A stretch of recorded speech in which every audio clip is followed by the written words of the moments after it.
നമസ്കാരം. ICC champions trophy 2025 നടത്തിപ്പിൽ പാകിസ്ഥാന് സാമ്പത്തിക നഷ്ടമുണ്ടായെന്ന റിപ്പോർട്ടുകൾ നിഷേധിച്ചിരിക്കുകയാണ് പാകിസ്ഥാൻ ക്രിക്കറ്റ് ബോർഡ്. കഴിഞ്ഞ ദിവസങ്ങളിൽ പാകിസ്ഥാൻ ഏതാണ്ട് 800 കോടിയോളം രൂപ നഷ്ടമുണ്ടായതായി വിവിധ മാധ്യമങ്ങൾ റിപ്പോർട്ട് ചെയ്തിരുന്നു. ഇതിന്റെ അടിസ്ഥാനത്തിലാണ് വിശദീകരണവുമായി പാകിസ്ഥാൻ ക്രിക്കറ്റ് രംഗത്ത് വന്നിരിക്കുന്നത്. എന്നാൽ ഇതിൽ വ്യക്തത പാകിസ്ഥാൻ വരുത്തിയിട്ടില്ല. രേഖാമൂലമുള്ള തെളിവുകളൊന്നും നിരത്തിയിട്ടില്ല. എങ്കിലും പാകിസ്ഥാൻ പറയുകയാണ് കനത്ത നഷ്ടമൊന്നും ഉണ്ടായിട്ടില്ല എന്ന്. ഇന്ത്യൻ മാധ്യമങ്ങൾ PCBയെ ശത്രുസ്ഥാനത്ത് നിന്നുകൊണ്ട് നുണപ്രചരണം നടത്തിയെന്നാണ് ഇവർ വ്യക്തമാക്കിയിരിക്കുന്നത്.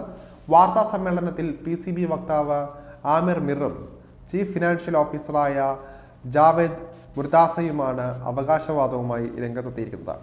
മാധ്യമ റിപ്പോർട്ടുകൾ തെറ്റാണെന്നും PCB മികച്ച വരുമാനം നേടിയെന്നും ഇരുകൂട്ടരും വിശദീകരിക്കുകയായിരുന്നു. പാകിസ്ഥാൻ ആതിഥേയത്വം വഹിച്ച ടൂർണമെന്റിൽ ഇന്ത്യയുടെ മത്സരങ്ങളെല്ലാം ദുബായിലാണ് നടന്നത്.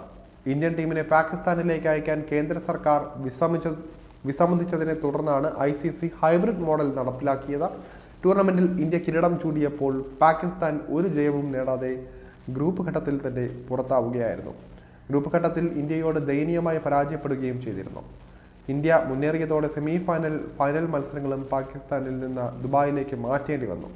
ഇതോടെ PCBക്ക് 869 കോടി രൂപ നഷ്ടം സംഭവിച്ചതായി റിപ്പോർട്ടുകളും പുറത്തു വന്നിരുന്നു. ഈ അവകാശവാദങ്ങൾ തള്ളിക്കളഞ്ഞാണ് PCB പത്രസമ്മേളനം നടത്തിയിരിക്കുന്നത്. ചാമ്പ്യൻസ് ട്രോഫിയിൽ അവർക്ക് ഒരു നഷ്ടവും സംഭവിച്ചിട്ടില്ല എന്നും പാകിസ്ഥാൻ ശത്രുവായ ഇന്ത്യൻ മാധ്യമങ്ങളുടെ നുണപ്രചരണമാണ് നടന്നതെന്നുമാണ് PCB വക്താവും ചീഫ് ഫിനാൻഷ്യൽ ഓഫീസറും വ്യക്തമാക്കിയിരിക്കുന്നത്.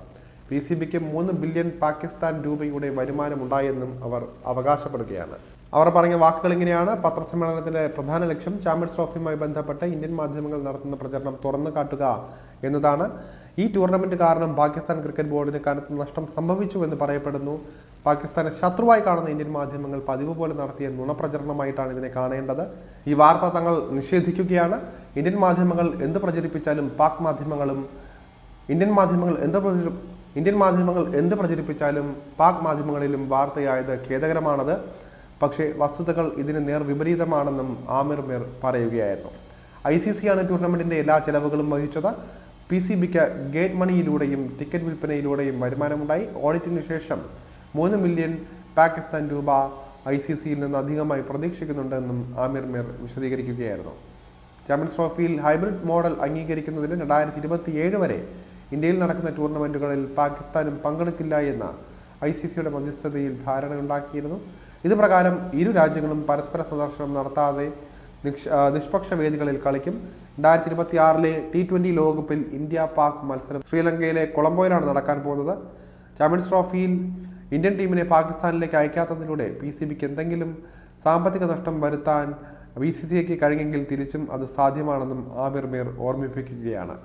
പാക് ടീം വരുന്നില്ല എന്നതിനാൽ തന്നെ 2026 T20 ലോകകപ്പിൽ ഇന്ത്യക്ക് വലിയ നഷ്ടം നേരിടേണ്ടി വരുമെന്നാണ് പാകിസ്ഥാന്റെ മുന്നറിയിപ്പിൽ പറയുന്നത്.